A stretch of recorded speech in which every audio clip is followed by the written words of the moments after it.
nígbà tí mo dẹ̀ rí ẹnìkan tó lóun máa mú mi lọ ló jẹ́ kí n lọ síbẹ̀. Ìgbà tí mo dẹ̀ wọlé sí Libya, ọdún náà 14 days la lò lọ́nà torí mọ́tò lòyìn ó gbé wa lọ. So àwọn nǹkan tó ṣẹlẹ̀ gan lójú ọ̀nà gan even gan tó yẹ kó mo sì gbọ́ kí n tó kúrò ní Nàìjíríà ní lọ rárá torí nǹkan tó ju wá rí lójú ọ̀nà gan ọpẹ́lọpẹ́ Ọlọ́run tó yọ wá even gan ọ̀pọ̀lọpọ̀ ẹlòmíì gan ló kú sọ́nà nígbà tá a dé desert nǹkan tí ojú wa rí even gan mi ì rírí láyé mi wàláì. Kí ló jẹ́ rí lọ? Ní desert yẹn Ọlọ́run ni ò pa wá o ọ̀fun wa gbẹ omi tó ní jàǹkáwọ̀ lórí báyìí à ń mu omi yẹn omi tí wọ́n ti yàgbẹ́ sí gan tún mú nígbà tí kò sí nǹkan kan kò sóúnjẹ kò sí anything. Aṣáàbáṣá ṣe dé sí Libya ẹni tó gbé mi wọlé síbẹ̀ mo sanwó fún odidi ọdún kan mo san 600,000 ni mo san fún odidi ọdún kan ló fi lọ jù mí sílé Arab tí mi fojú ríta báyìí bí mo bá ṣe ń ṣiṣẹ́ òun ló máa wá ń gba owó yẹn lóṣooṣù ló máa wá ń gba owó yẹn tí mi jẹ́ anything torí pé kí ni oúnjẹ bíbẹ̀ mi mọ́ jẹ́ mi anything jẹ́ ń bẹ̀ ṣó ti yé yín. Ìgbà míì mo máa ń sùn ní 2 ìgbà míì 3 tá máa fọbọ́ nílé Arab kò sí nǹkan tó ju wo kì í rí a máa bá wọn fọ̀gbẹ́ a máa ń de pampers fàgbàlagbà kò ṣiṣẹ́ tí mi ṣe even iṣẹ́ táwọn òbí mi tí wọ́n lè sọ pé kì í ṣe òun ni mò ń ṣe níbẹ̀ tó yẹ pé kí ni èmi gan regret pé kí ni mo wá síbẹ̀ yẹn fún oríṣiríṣi nǹkan lójú wa rí ń bẹ̀ ṣó ti yé yín bẹ̀ yẹn.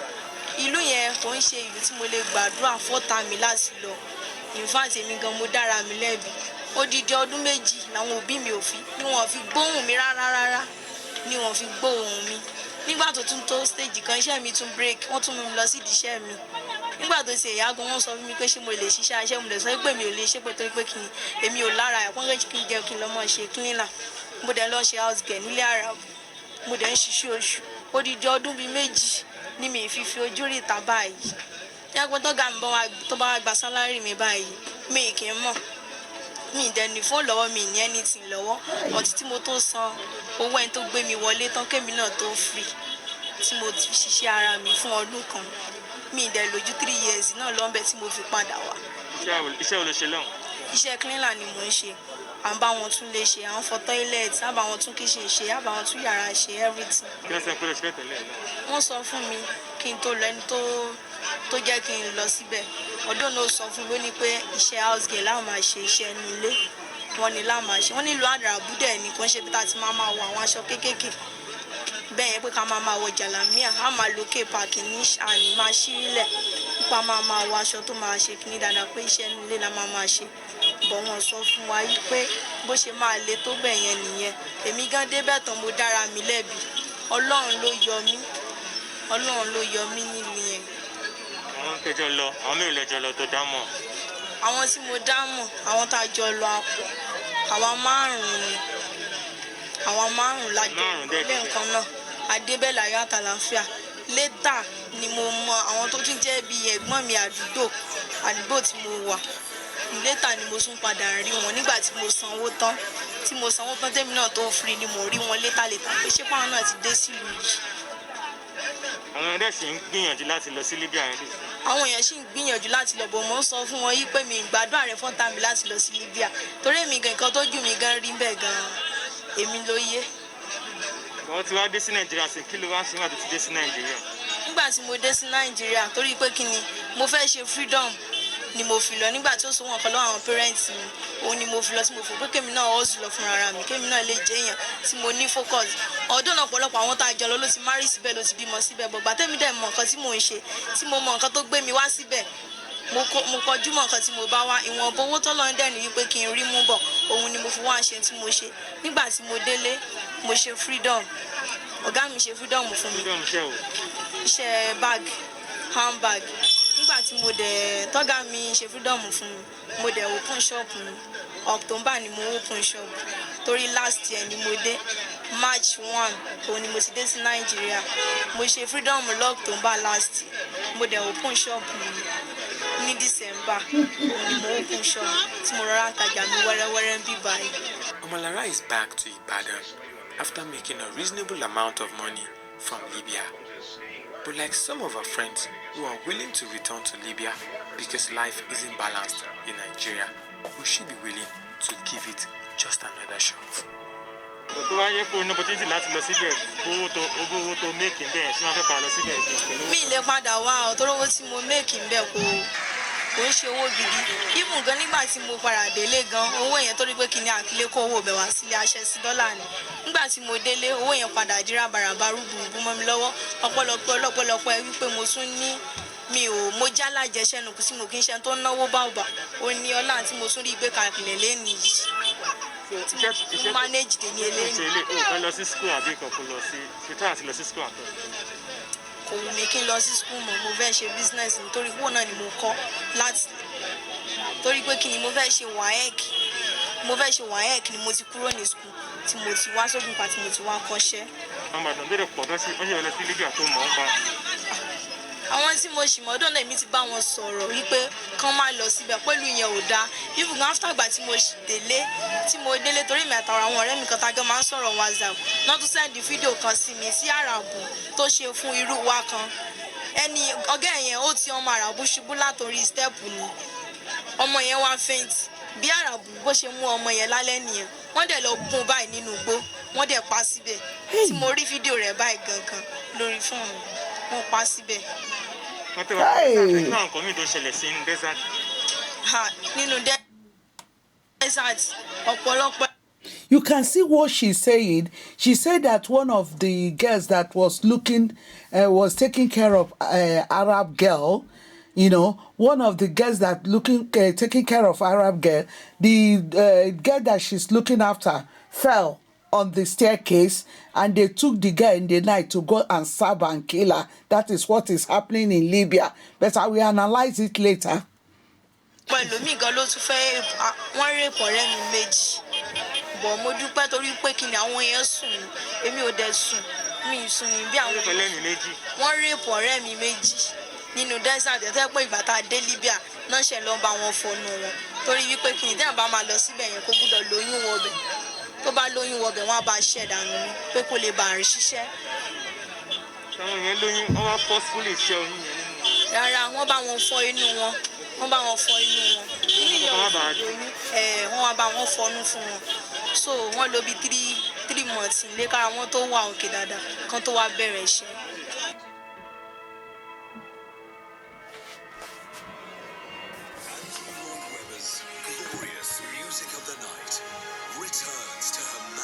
Theatre from the 27th of July.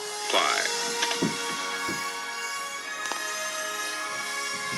Book your tickets today at thephantomoftheopera.com. The Phantom awaits. Are you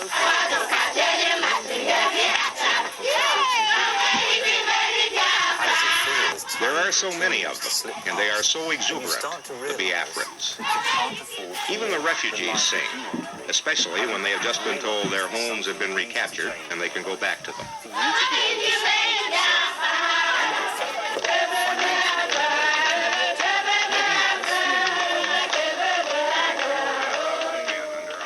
They sing when they get their daily meal. 45 and 60,000. The exact number, a military secret.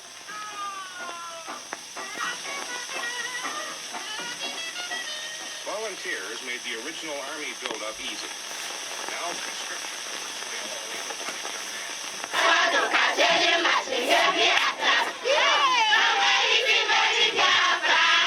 There are so many of them, and they are. You can see what I'm talking about, this IPOP, that they are using human being. They are using human being blood of human being to pay a lot of sacrifice to do politics in Nigeria. So look at what happened 1968, and the genocide is still going on again. So exuberant, the Biafrans. Even the refugees sing, especially when they have just been told their homes have been recaptured and they can go back to them.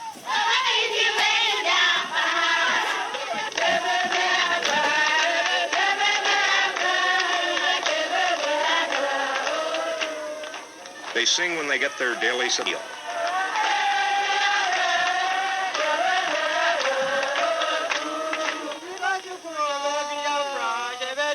They sing when they work.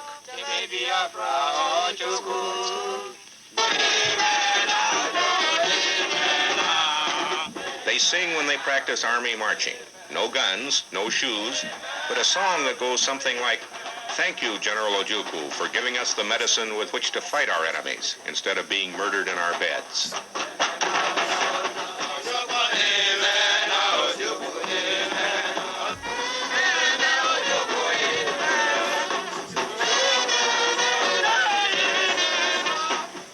A kind of spirit that has kept them going through 2 years of starvation and defeat. A spirit that arises partly out of fear. Fear expressed by Chief of Staff Philip Effian.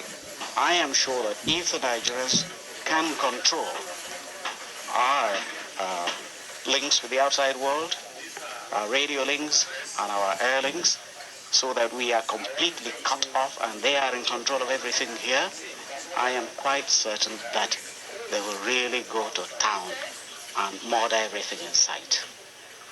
A spirit and a self-confidence that has kept trucks rolling somehow, armies growing somehow, life organized somehow, in a nightmare period in which 1 out of 10, at least, of all their countrymen have died of starvation. This is Lagos, capital of all Nigeria except Biafra.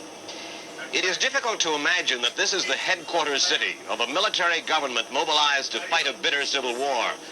But there is hardly a uniform in sight. The fact is that Nigeria is not really mobilized. Only a few thousand square miles of a nation more than 100 times that big are touched by that war. There are no shortages. There is no starvation.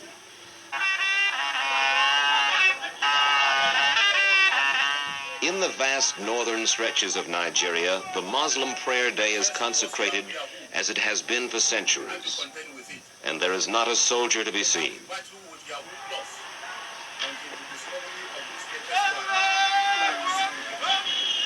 800 miles away at the University of Ibadan, the student body last week was preoccupied with final examinations.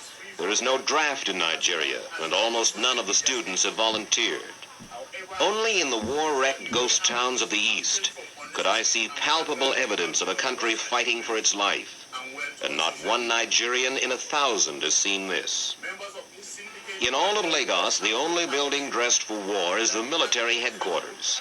And throughout the country, plaintive advertisements in government newspapers and radio stations plead with Nigeria's citizens. If you don't fight the war, they say, nobody else will. But the 35-year-old Nigerian Chief of State, General Yakubu Gowon, says there is a good reason why Nigeria does not go all out in the civil war. We're fighting our own brothers, our own friends, our own probably colleagues that in fact we were trained together. Now, I accept them as my people. I don't call them enemies.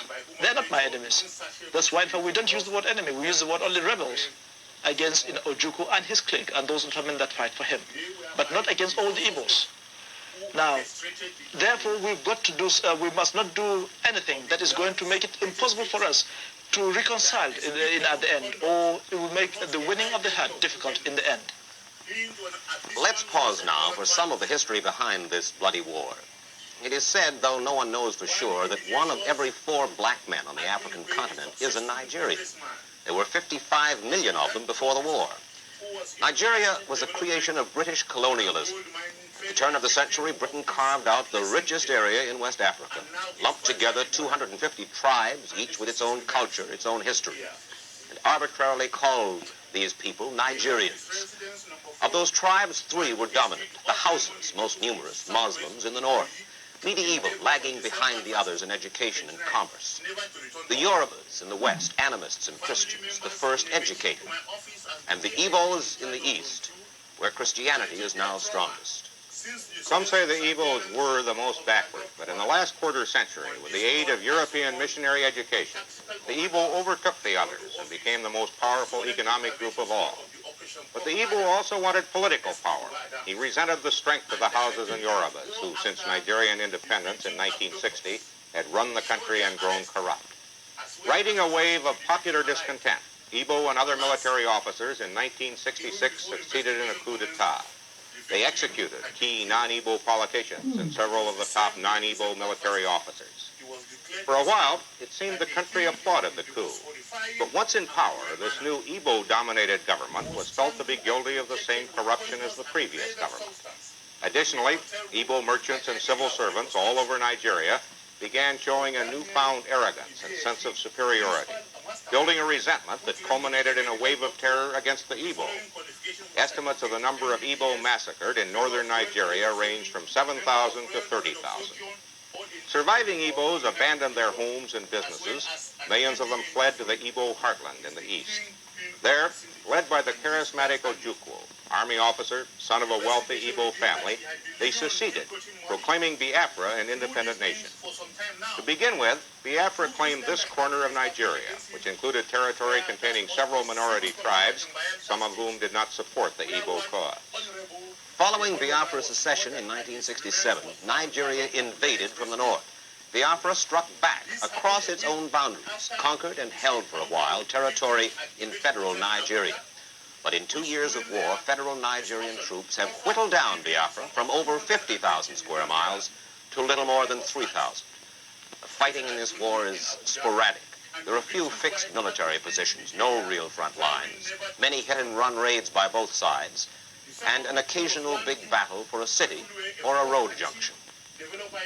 This is Nkwalo Junction, right now about 3 miles behind the furthest advance of Biafran troops to the south. There was heavy fighting here in early May as the Biafrans retook the town. Nkwalo Junction is 25 miles from Port Harcourt, a major seaport and refinery city the Biafrans want back. The Biafran troops we found at this road junction were a ragtag collection, looking more like irregulars than the frontline soldiers of the 14th Division, who are currently engaged in Biafra's most successful offensive of the war. How the Biafran army succeeds, armed as it is with an odd-lot collection of weapons, is a puzzle. Some at the front carry communist-made AK-47s, like those used by the Viet Cong. Some only World War I bolt-action antiques. Others modern British semi-automatics. And their pride and heaviest weapon, a .30 caliber machine gun just captured from the Nigerians. Much, in fact, of what the Biafrans are now using against the Nigerians, they have taken from them. One military man up here told me, not totally as a joke, that Biafra now looks upon the Nigerian army as its quartermaster general.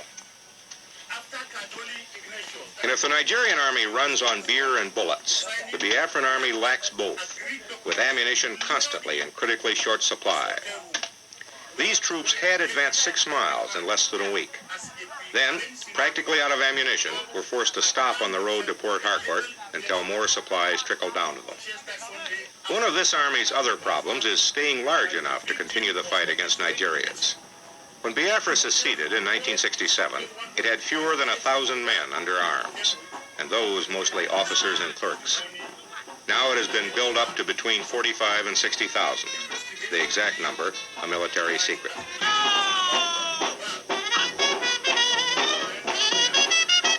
Volunteers made the original army build-up easy. Now conscription of virtually all able-bodied young men is underway. And in a former school compound, we found recruits drilling, marching in the mud to the improbable tune of Margie.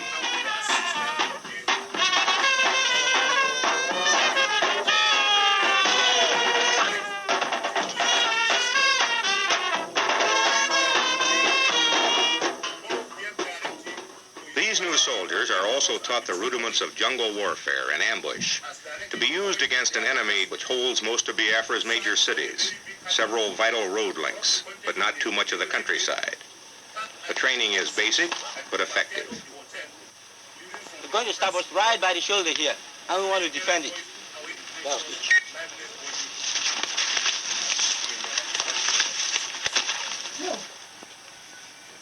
And here I met a young trooper, a very young trooper in the Biafran army. How old are you? I'm 10 years. 10 years old. Do you know why Biafra is fighting? Biafra is fighting for survival. Is it going to win? Yes. His spirit, and that of this tattered army, driven by fear of genocide which may or may not lie ahead if they lose, plus what must be massive ineptitude on the part of the Nigerian army, is the most probable reason that this war of unequals now has gone into its third year.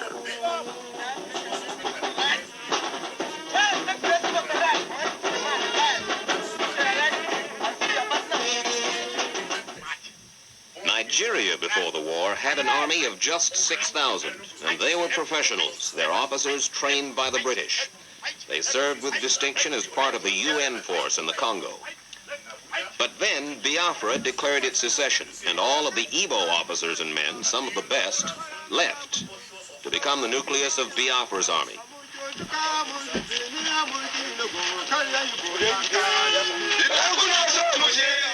In just the past 2 years, Nigeria's army has exploded to 14 times its original size, to 85,000 men.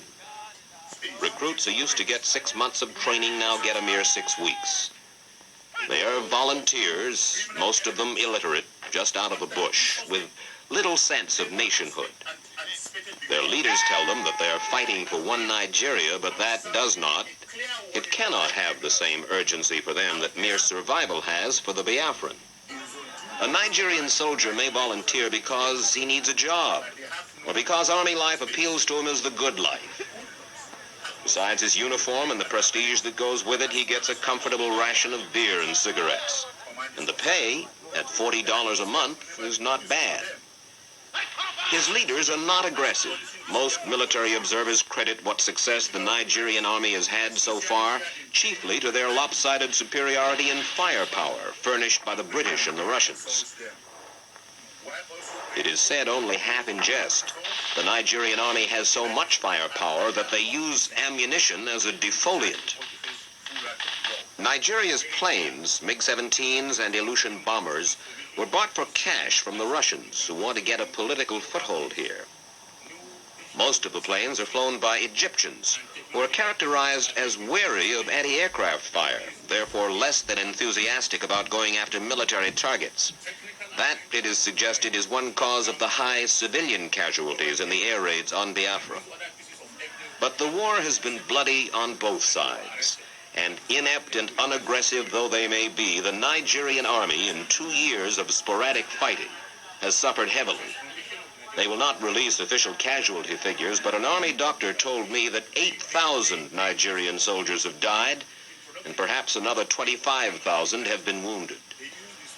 The military has just 11 army doctors for its 85,000 men. A severe head or body wound in the field means almost certain death. The Nigerian army gives no medals in this civil war. I asked the commander-in-chief, head of state, General Yakubu Gowon, why? I will hate tomorrow, when the war is over, and we sit around the table with an Igbo officer, and he asks, what is that medal? And I say, it is the Okiwe medal. It is the Umahi medal. It is the Onitsha medal. It is Enugu medal. It is Port Harcourt medal. And that this is the war for, the war against, the Igbos. They said we hate to sort of have that sort of feeling because it will make the child feel as though, he's a conquered sort of person. The war, says Gowon over and over, is not to conquer the Igbo. It is to bring the Igbo back into one Nigeria. One of the 2 reasons, along with increased military effectiveness, that Biafra is still alive is the fact that not nearly so many people are starving as were last fall. And the reason for that is the emergency airlift sponsored by Catholic and Protestant churches and the International Red Cross.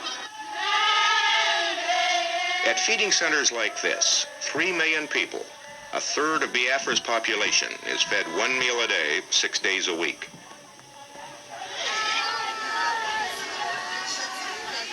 At best, it is a subsistence feeding, just enough to prevent starvation. A ball of cornmeal laced with powdered milk.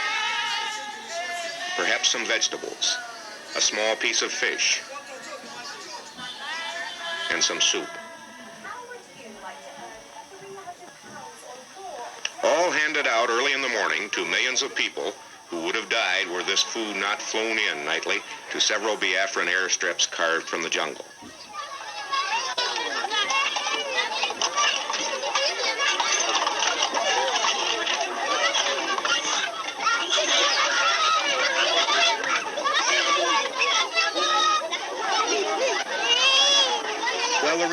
States have reduced dramatically the number of children and adults starving to death, down perhaps to 600 a week, from the high of several thousand a week last year. The dying continues. In clinics like this all over Biafra, youngsters in the final stages of severe malnutrition still die, as did several of these during our week in Biafra. Not enough food is being flown in, not enough grown, and for many, what there is now just too late. This bush clinic is run by Father Kevin Dani. After 14 years in Africa, he and fellow missionaries were ordered to leave Biafra in 1967 by the Irish ambassador. They stayed, as did Protestants of other nationalities, and they, in the main, have been responsible for keeping Biafra from starving to death. How hard has the war been on the Igbo civilian population? How many people have died, would you think, Father? I would think that we've gone into the 2nd million. I am not a statistician, and it's very hard to talk about millions, but I think that it's, according to the experts here, I think that they've gone into the 2nd million. And they have suffered incredibly. And this is the one big argument that I would put forward as one of the reasons why they want to survive on their own and they want to live on their own. They could not have suffered so long and so much without having a purpose.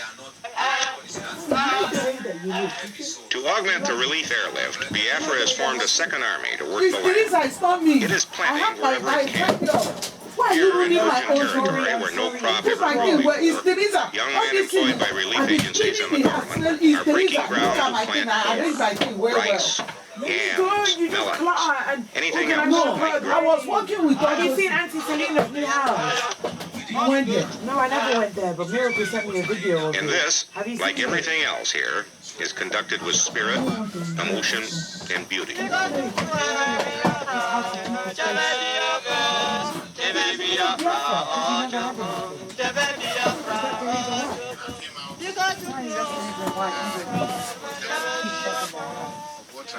It's clear that as long as this war goes on, the starvation will too. Any break in the relief airlift, I was told, any crop failure in the next few weeks, and graveyards like these that dot Biafra and contain the bodies of the young and innocently dead will multiply.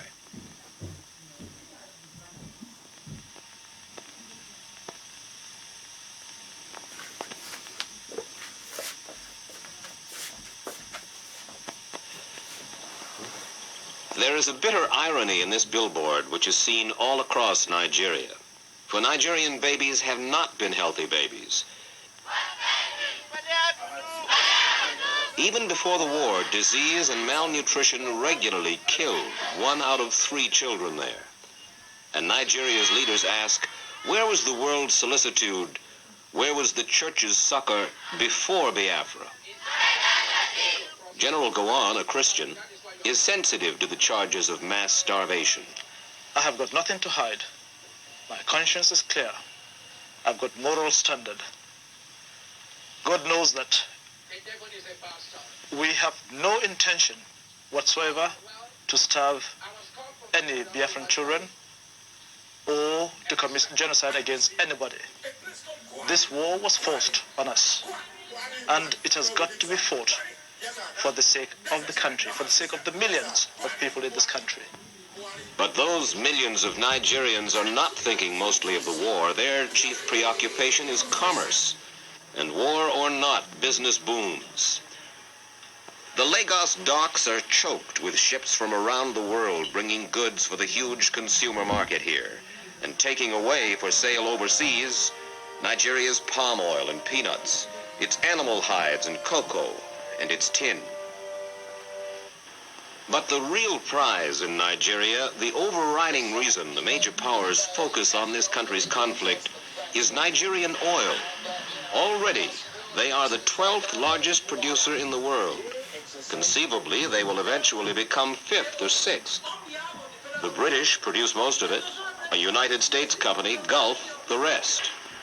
It is Nigerian oil, much of it under territory that Biafra claims, that is said to trigger France's last-ditch aid to Biafra. is oil that Nigeria is counting on to finance the reconstruction when the war is done.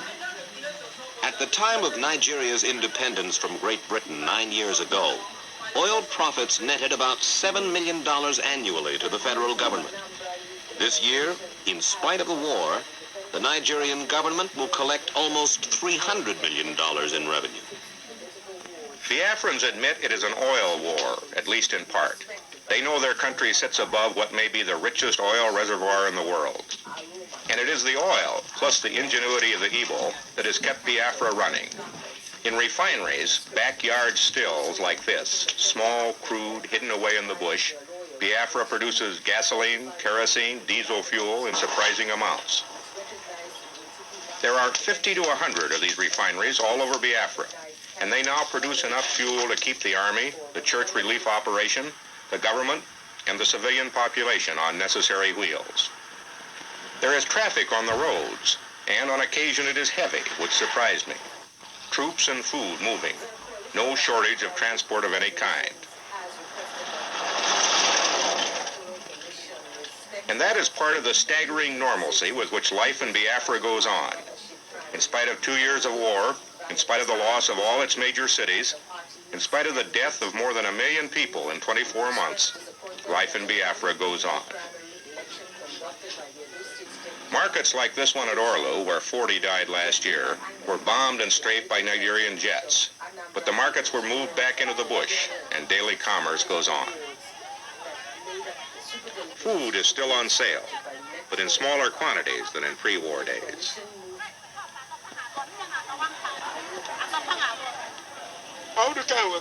Basic services are still being sold for Biafran pounds. Wartime inflation has forced prices up. Clothing costs have tripled. Cigarettes sell for $20 a pack. Inflation aside, life in Biafra is so normal that even the judicial system has not faltered. Back in the bush, a civil trial to settle a land dispute. Hardly the thing we thought we'd find in a supposedly defeated country about to be overrun.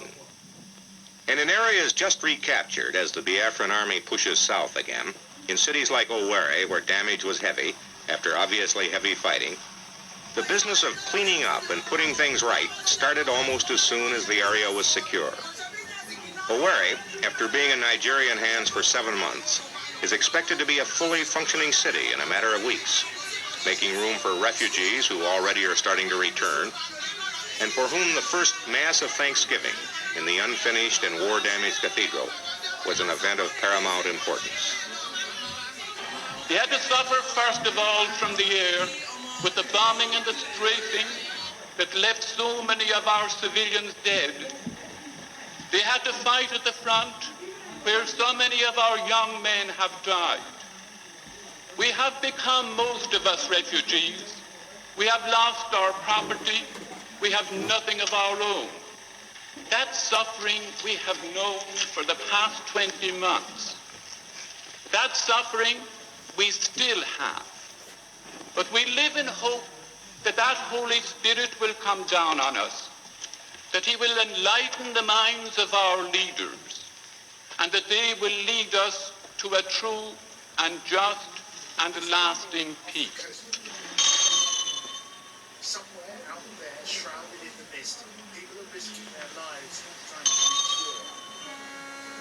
be In the territory the Biafrans evacuated as they fled before the federal troops, the abandoned buildings echo only to the wind. And the cities in the Igbo heartland, once the most densely populated area in all of Africa, have been emptied of their people. Emptied by the Igbos' fear of the federal Nigeria. No matter the federal government's assurances that they will be safe, the Igbos flee. They have gone into the bush, leaving their homes shattered by shell fire. Their schools barren of students. Their government headquarters in the once flourishing administrative capital of Enugu ghostly quiet. Nothing is left here now but a few scattered refugee camps. And the federal troops who garrison the eerie and deserted miles of road and bush. At Abakaliki, a district administrator stayed behind. His mother and father are with the Biafrans, but he and his wife, Igbos, cast their lot with the federal Nigerians. A divinity student, he told me that the Igbo, the Biafran, feels it appropriate that he be likened to the Jew. If we are to be likened to the Jews as we like to be, it means we are a chosen people. We are the people with the grace of God in Nigeria. Sorry, this is not being proud or selfish. Now, if we lose the trend, which is making others realize the goodness in surrendering ourselves to God and in living according to God's law, which is love, it is then that we fail. And this is what happened. With our drive and our punch and our talents, we tended to put what we should have put first last, which is God. And we put material things, money, houses, positions, human esteem, we put them first and put God last. And this is why the punishment has come, as it has come in the history of the Jews. God. Each time they What failed is and forgot going their on in God, the they world? were punished by a war on them, as we are being punished now by a war on us. Nowhere was the war's punishment more devastating than in the commercial city of Onitsha. In this comfortable and sophisticated town perched on the east bank of the Niger River, thousands of Igbo merchants built their fortunes by hard work. A second one appears. The Igbo is a commercial man, and this market at Onitsha, the biggest market in all West Africa, was a monument to his enterprise. When the British author Elspeth Huxley came here, she wrote, "Anything can be bought in this market, from an elephant to an admiral's uniform. There is no difficulty about nylons or about raw meat, whiskey, gold earrings, avocado pears, Irish turkeys, penicillin, or anything else." When the Biafrans left here, they burned the market. From the medical charity Médecins Sans What the Frontières. Igbos failed to burn, the federal Nigerians took care of. Not a building in Onitsha is unscarred. The federal troops inherited MSF just a is clinic skeleton, back on board the a Phoenix, ghost town. where this woman can get medical attention. And in the city plaza lies the fallen statue of Nnamdi Azikiwe, Nigeria's first and only president, himself an Igbo. He now lives in London. Keep your eyes open. You can do it. This bridge across the Niger River was the link. It was also a dividing line between the Igbo East and the rest of Nigeria. The Biafrans, the Igbos, blew it up to keep it from serving federal Nigeria. The bridge can be repaired. Almost all of But these what people about the are from bitterness Eritrea. between the Igbo Crossing the Mediterranean country? is just the final stage. in a Reconciliation long, and dangerous reunification journey. seem at the moment impossible. At least that's the feeling we got in Biafra. Mohammed The Mahmoud, people simply believe that if they surrender or lose, they'll be killed. From his wife and Biafra's three leaders children. told me their rock-bottom They left condition for Libya at the peace same is time, a referendum in the disputed areas to be guaranteed by some third party. But many observers feel that Biafra would come to the peace table without that referendum if she felt her military position were better and the safety of her people guaranteed. I came away from Nigeria convinced that genocide is not on the mind of her leaders or her people. They know they need the talents of the Igbo and they want them back. They fear an independent Biafra on their flank as a potentially hostile state with expansionist yearnings. It must be said there is growing impatience among Nigerians now at the slow pace of the war. One would expect that pace to pick up in coming months. They've been stung by the recent air raids of Biafra's miniature Swedish volunteer air force, and they'll make an all-out effort, General Dawn told me, to take out the Biafran airstrips from which those planes fly and into which supplies and weapons for Biafra are flown each night. To end this war soon, we conclude it will take a genuine effort by the major powers, and perhaps by the United Nations. It will be up to the countries now supplying both sides with arms to stop. It will be up to someone to guarantee the safety of the Igbo after a truce and as the negotiations begin.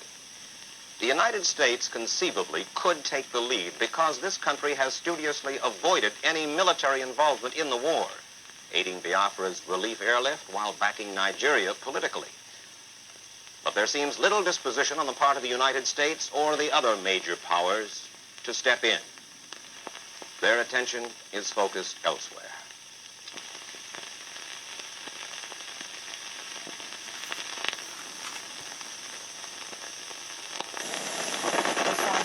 flights from Tripoli to Lagos may be short for some regular flyers, but for these migrants desperate to leave Libya and longing to be home to see their loved ones, the plane didn't fly fast enough. I left Nigeria at 2016. Mercy left Lagos hoping for a better life in Europe, but her dreams crashed after she arrived in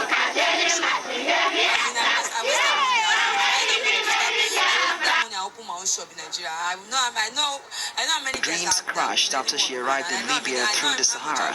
As in, I wasted money. As in, if I use that money to start, I just put that money and open my own shop in Nigeria. I know how many girls that will be learning work, man, and I know how much I would have my own account. I just went to Libya and waste my strength and waste everything, my life, everything. I just thank God I didn't lose my life. I have friends that died when they wanted to cross to Europe, Italy. I lost like 5 of my friends in Libya. Young men, women, and even babies, uncertain of their future in Nigeria but happy to be free, sit to enjoy their best meal in months and in some cases in years. The meal they give them, if you give it to a beggar in Nigeria, he's not going to take it. Despite that beggars in Nigeria can eat anything, they are not going to take it. There's a meal they call banku.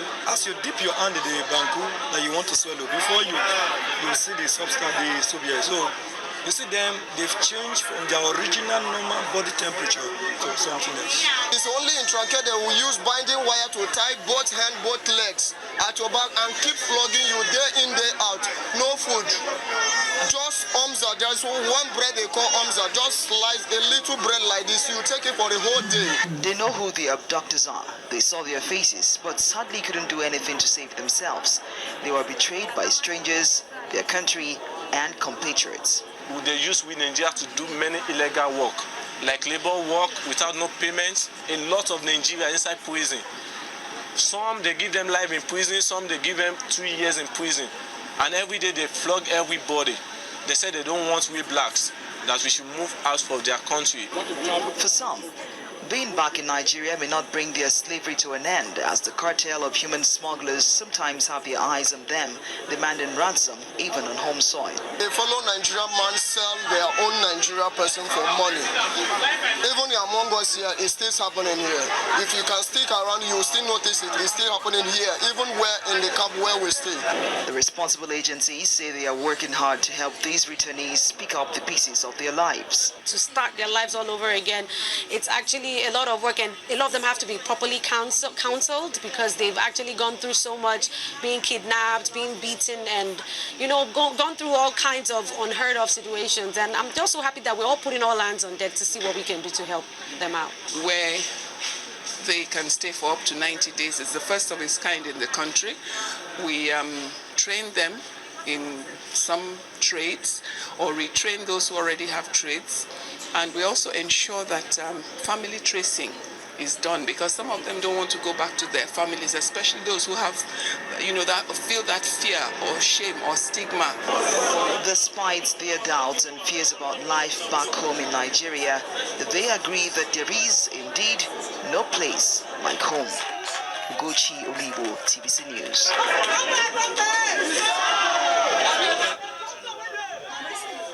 Has led a huge delegation comprising ministers of transportation, power and housing, trade, industry and investment. President Xi Jinping held a welcoming ceremony for Buhari at the Great Hall of the People in Beijing.